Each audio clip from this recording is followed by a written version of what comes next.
In the middle of a wasteland, a boy could be seen with a notepad in his hand. After being spotted by two guards, they wondered if he was a human and thought they were lucky to have one just walk up to them, since they were monsters that fed on humans. They approached him and asked what he was doing. While they were being delusional, thinking that they were going to have a feast, the boy gave them a weird look, and soon after, both their heads went flying before they even knew it. On the top floor of the building, the boss of the monsters and his underlings were all gathered and celebrating, since they would finally be able to eat a human after such a long time. While they were celebrating, the boy entered, which immediately caught everyone's attention. At first, the monsters thought that the guards didn't show up at work, but that was proven wrong after the boy had tossed both of the guards' heads at their leader's feet. The boy then politely asked if Craven was among them, which angered their leader. After seeing the boy's weird behavior, they thought that he was related to the hostage that they had captured, but the boy simply said no and proceeded to say that he killed the guards because they were annoying. The leader then instructed his second-in-command to get rid of him. He then charged at the boy, aiming for his life. He sliced up the boy into pieces in no time, but they were all surprised when the boy's body started to reattach itself together. And before he realized it, he was sent flying with a simple kick by a boy who was wearing a high school uniform. Everyone was shocked, including the hostage. Everyone then rushed at him with everything they had. With no emotion displayed on his face, the boy punched the ground and bones started to appear. He then grabbed one and started killing all the monsters. Some got their heads chopped off and some got cut in half. The boy then digged his hand into his stomach and pulled out his intestines and started killing again.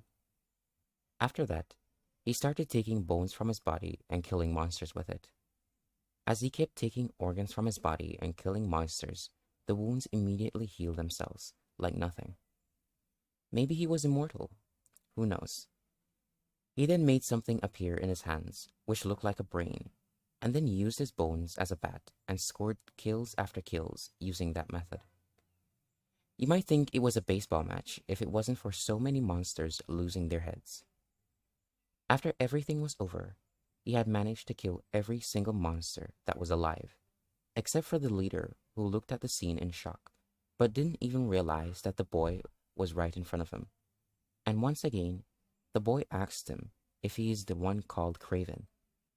And after being asked why he was looking for Craven, he said that he was told that Craven could kill him and release him from his suffering.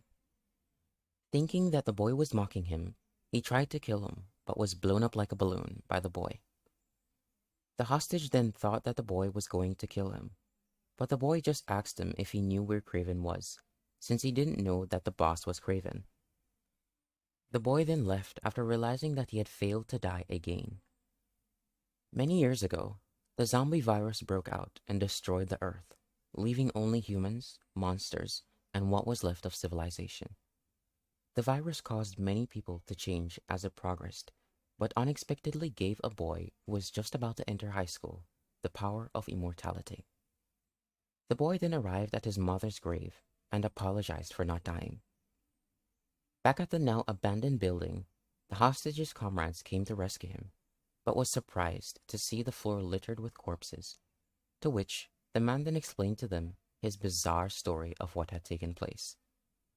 They then traced the boy's footsteps back to the grave where he was. After confirming with the man, the woman then went ahead with a surprise attack, but the boy easily dodged it, or so he thought. He had ended up losing his head, but he just told the woman to stop bothering him after casually regenerating his head. She then got serious after hearing that, but after many attempts, she still couldn't kill him. After pointing out the wound on the boy's neck that still hadn't been healed, she introduced herself as captain of the lethal force, Lee Kyung. She then invited him to join her group on the condition that she would find a way to kill him. The boy then accepted the offer, and for the first time in a long time, An Mireille told someone his name. An Mireille then waited with his new partners for someone to come pick them up. Lee Kyung then briefed Mireille on his first mission, which was to annihilate the Red Dan, which was a dangerous monster group, by killing their boss. Lee Kyung then told An Mireille to work with Garam, one of his new partners, to find the paladin and extract information from him about the boss. After arriving in Jinhae, Garam took cover and started thinking about how they were going to complete the mission. While they were doing their mission, Lee Kyung was observing them, especially An Mireille. While Garam was convincing Mireille to hide, they were discovered by the zombie humans. Even though they were caught, An Mireille just wanted to complete his mission, and so he began to mercilessly kill the monsters at an incredible speed, which surprised everyone, including Garam, who was still hiding behind an old car. Ignoring An Mireille completely, they went after Garam, thinking that she was weak. She then took out a book that she had. Garam then used her skill and easily defeated the monsters that were after her, as An Mireille just casually continued to kill the remaining monsters like he was playing with some toys. After the fight had come to an end, and all the monsters had been defeated, Garam suggested that they take a break and go back into hiding.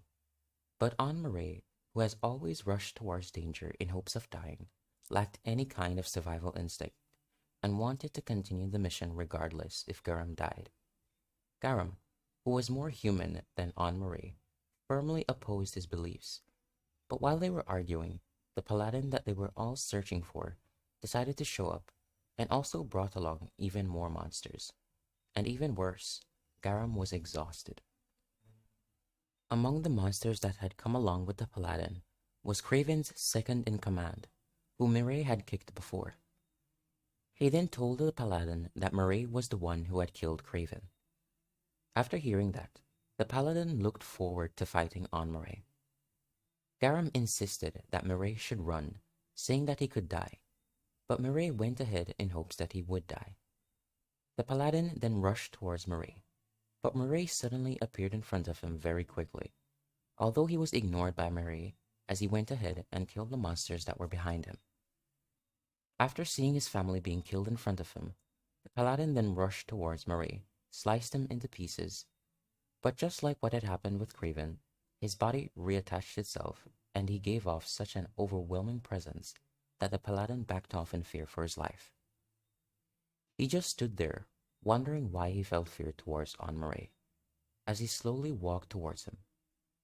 Snapping out of his confusion, the paladin then started circling Mireille at incredible speed, which kicked up a tornado of dust, which was the perfect disguise for him to run away, since he realized that he couldn't win. But An Mireille escaped from the tornado and easily killed him. An Mireille then went into a trance after what the paladin had said about his family.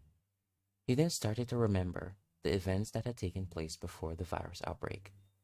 He remembered the times when it was just him and his mother. When he was about to enter high school, his mom bought him his uniform, which made him so happy, although it would end tragically when he killed his mom when she got infected by the virus. And in the end, he never got to wear the uniform to his first day of school. And so, after being infected and gaining immortality, Mireille wandered the wasteland in search of death because of what he had done.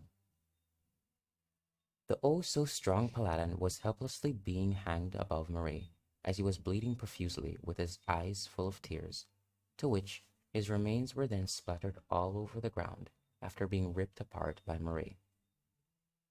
Lee Kyung and everyone else who had rushed over after the paladin had appeared didn't get a chance to participate in the fight at all, and Lee Kyung, who was still wary of Mireille, told him to return since the mission was completed.